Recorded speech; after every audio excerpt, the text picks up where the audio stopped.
Welcome back to the channel, everybody. My name is Deception, and I talk about the New York Football Giants. Today, we're going to be going over some of the latest news revolving around the New York Giants, in particular the front office and the coaching staff. Let's get into it.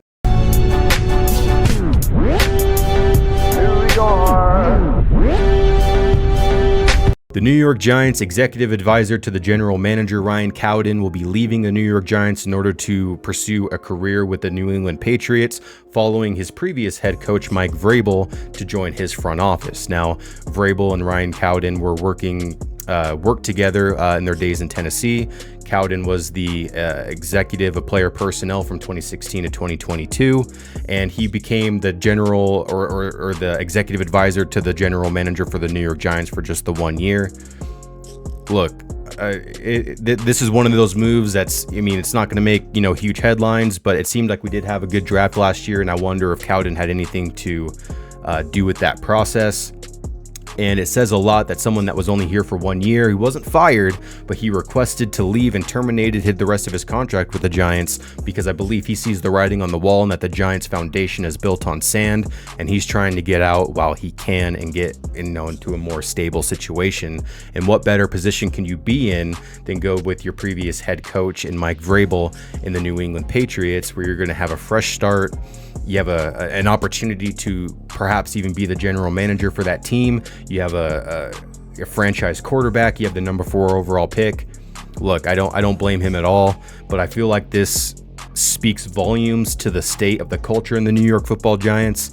And I wouldn't be surprised if I were to see other officials in the Giants front office start jumping ship and looking for other opportunities elsewhere, because they can see that the clock might strike midnight sooner rather than later. In other news, our assistant general manager, Brandon Brown, has been requested to interview for the general manager position for the Las Vegas Raiders. And this isn't surprising. We were, as Giants fans, we kind of assumed, after listening to Brandon Brown, kind of seeing his process and talking or listening to him talk about the process of drafting players, evaluating players, we could tell this guy was very talented, and he probably was going to be giving an opportunity to be a general manager sooner rather than later. So I'm actually really excited for him. It'd be awesome if he does get that position as a general manager. I feel like he would do a great job, especially with a team like the Raiders. I would be sad to see him go, though, because I do feel like he's a core piece of this front office, and I definitely trust him more than someone like Joe Schoen. Nothing's been confirmed yet whether or not that he actually is going to be their general manager or he's going to be leaving the New York Giants. It's just something to keep our eyes on in the future, whether or not he does get offered the job, or if he'll ever accept the job. But as of right now, he's still the assistant general manager of the New York Giants, but that might change in the near future.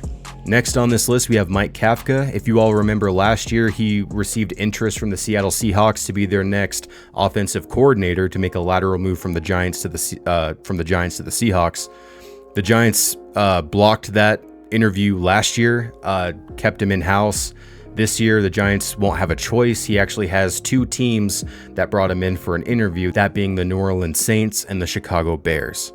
I believe Kafka played high school football in Chicago, and also played quarterback for Northwestern University.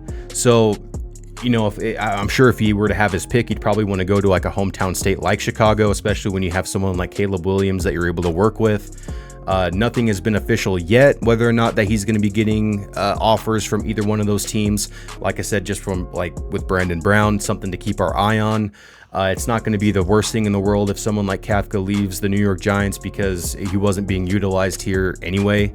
And I'd rather see him be put in a position where he's actually able to, demonstrate his talent. And we all know that, in 2022, when he was calling plays for the Giants, it seemed like it was making a difference. And then, Brian Daboll had to take over and throw a hissy fit and a tantrum, and this is where we are now. So, really happy for him. Hopefully he gets one of those opportunities. I feel like, he deserves it. He was previously the quarterback's coach for the Kansas City Chiefs before he was hired as the offensive coordinator for the Giants. Those days might be numbered with the Giants, but hopefully he has greener pastures ahead. Now, here's the one that really pisses me off the most. Like the other ones, it is what it is. It's just the reality of running an NFL organization. You're going to have front office people leave, go, coaches go, get promoted to other positions. This is the one that really bothers me. The Giants have fired, this person didn't resign, right? This person was fired. The Giants have fired defensive back coach Jerome Henderson and safeties coach Michael Trier. Now, I'm sure a lot of Giants fans are familiar with Jerome Henderson. I feel like we've thought of him as one of the best defensive back coaches in the NFL ever since he's been here. Since, I believe, 2020, he joined the coaching staff. And this just makes no sense to me, because if you're mad about a particular point of the defense, you should be mad at the rushing defense, not the passing defense, the rushing defense. And this comes off of quotes from John Mara that said that he was sick and tired of seeing teams run up and down the field on us. I don't know what that has to do with our safeties coach, what that has to do with our defensive backs coach and defensive passing game coordinator. Look, this is the Giants just throwing people under the bus just to say that. I feel like just to say that they did something and that they were proactive in trying to make changes to this coaching staff. But this is one that I just simply don't agree with. And here are the numbers that support that theory and that hypothesis. So the Giants allowed 210 passing yards per game. That was the 8th lowest total in the NFL. Now, our running defense was 27th in the league. So we had the 27th ranked rushing defense, but we had the number 8th or the 8th highest passing defense. Yet in this offseason, we're not firing Brian Daboll, we're not firing Joe Schoen, we're not firing Shane Bowen. No, we're firing Jerome Henderson and Michael Trier. Like, you guys want to talk about how great this draft class was with players like Tyler Nubin and Drew Phillips? Well, guess what? Those are secondary players, and you're firing the secondary coach. This makes no fucking sense. This makes absolutely no sense to me whatsoever. Who are you going to bring in that wants to come coach for a team that's floundering and with a front office, a coaching staff that's literally on life support? Who are you going to bring in that's better than Jerome Henderson?